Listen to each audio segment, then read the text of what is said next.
मालपुर गांव में रामचंद्र नाम का एक व्यापारी रहता था। उसकी कपड़ों की दुकान थी और उसकी दुकान पर 3 नौकर थे। मोनू, तुम अपने घर गए थे ना? तुम्हारी बहन की शादी कैसी रही? बहुत अच्छे से हो गए मालिक।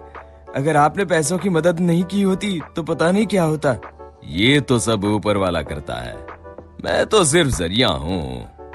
रामचंद्र बहुत दयालु था और सबकी मदद किया करता था।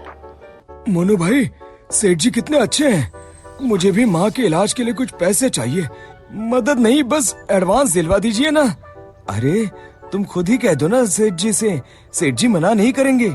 सबको इतनी आसानी से पैसे देते हैं? जरूर इस सेठ के पास बहुत ज्यादा पैसा है।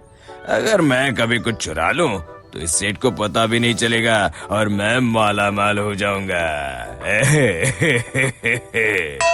एक दिन रामचंद्र जी को हाथ में चोट लग जाती है।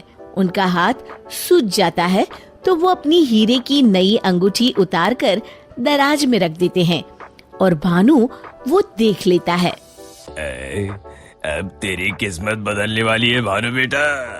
अगर ये हीरे की अंगूठी तेरे हाथ लग गई ना तो ये लहंगा चोली के चक्कर में नहीं पड़ना पड़ेगा।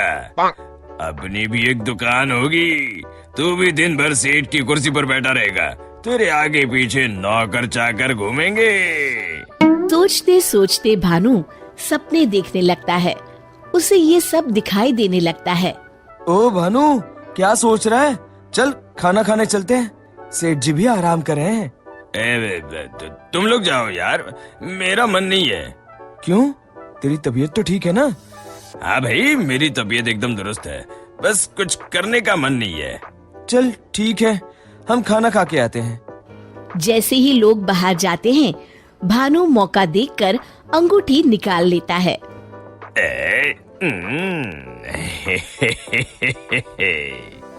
शाम के समय आज का हिसाब खत्म करो बच्चों, अब दुकान बंद करने का समय हो गया है। जब वे दराज खोलते हैं, अरे ये क्या, मेरी अंगूठी कहाँ गई? मोनू, भानु, भोला, तुम लोगों ने मेरी हीरे की अंगूठी कहीं देखी है क्या? कौन सी अंगूठी मालिक? क्या हुआ मालिक? अब कुछ नहीं, अब कल सुबह मिलते हैं। रामचंद्र रात भर सोचते रहते हैं। अगली सुबह आज दुकान को दुल्हन की तरह सजाओ, हर आने जाने वाले का मुंह मीठा करवाओ, आज बड़ी खुशी का दिन है। ऐसी क्या बात है सेठ जी? दरअसल कई सालों पहले एक दिन मुझे एक हीरे की अंगूठी मिली। मैं उसे उठा के घर ले आया। उसी रात मुझे सपने में आकर एक बाबा ने श्राप दिया कि तूने पैसों के लालच में जो अंगूठी उठाई है, अब वही तेरा नुकसान करवाएगी। जब से वो अंगूठी मेरे पास थी, मुझे कहीं न कहीं घाटा होता रहता था। घर में कोई न कोई बीमार होता रहता था। पर कल वो अंगूठी किसी ने चुरा ली और वो चोर अंगूठी के साथ साथ शराब भी ले गया। पर अगर ऐसा ही था तो आपने वो अंगूठी फेंक क्यों नहीं दी सेठ जी? अरे बाबा जी ने कहा था कि न मैं उसे फेंक सकता हूँ, ना ही किसी को दे सकता हूँ। बस मुझे इंतजार करना है कि कोई स्वेच्छा से वो अंगूठी मुझसे ले ले। तो क्या आपका श्राप मुझे मेरा मतलब उस चोर को लग जाएगा? बिल्कुल। अब वो बेचारा ना अंगूठी फेंक सकता है, न किसी को दे सकता है। वैसे एक उपाय है। क्या उपाय सेठ जी? अरे तुम्हें क्या करना भानु भैया, अब चोर जाने और उसकी किस्मत। तू चुप कर, मैं तो ऐसे ही जानना चाहता हूँ। हाँ क्यों नहीं, क्यों नहीं। दरअसल अगर पूर्णिमा की रात को चोर हमारी दुकान के पीछे वाले बरगद के नीचे अगर अंगूठी गाड़ दे तो वो श्राप से बच जाएगा। तो आपने क्यों नहीं ऐसा किया सेठ जी? तू मेरी जान ले ले। अरे भाई, मुझे ये उपाय अभी पता चला। कल पूर्णिमा है, कल मैं उस अंगूठी को गाड़ने वाला ही था। लो कर लो बात, अब तो चोर गया काम से।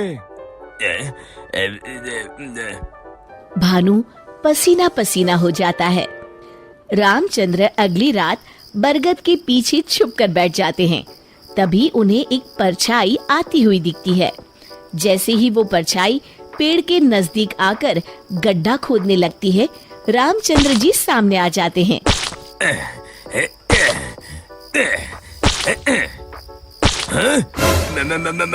मर गए रे।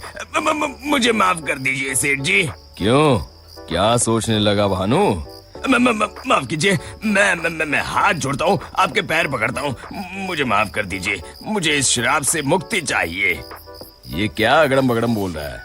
शराब से मुक्ति चाहिए तो प्रायश्चित कर और कसम खा, आज के बाद कभी चोरी नहीं करूंगा। नहीं नहीं नहीं नहीं नहीं करूंगा मालिक, मुझे पुलिस को मत सौंपिएगा, चाहे नौकरी से निकाल दीजिए। मैं कल ही चुपचाप गांव छोड़ के चला जाऊंगा। मैं नया काम देख लूंगा और कभी चोरी नहीं करूंगा। वादा? वादा मालिक, वादा। अरे भाई, अगर तुम वफादारी की कसम खाओगे तो मैं तुम्हें काम छोड़कर कैसे जाने दे सकता हूँ?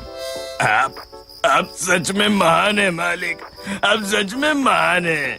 महान तो वो ऊपर वाला है।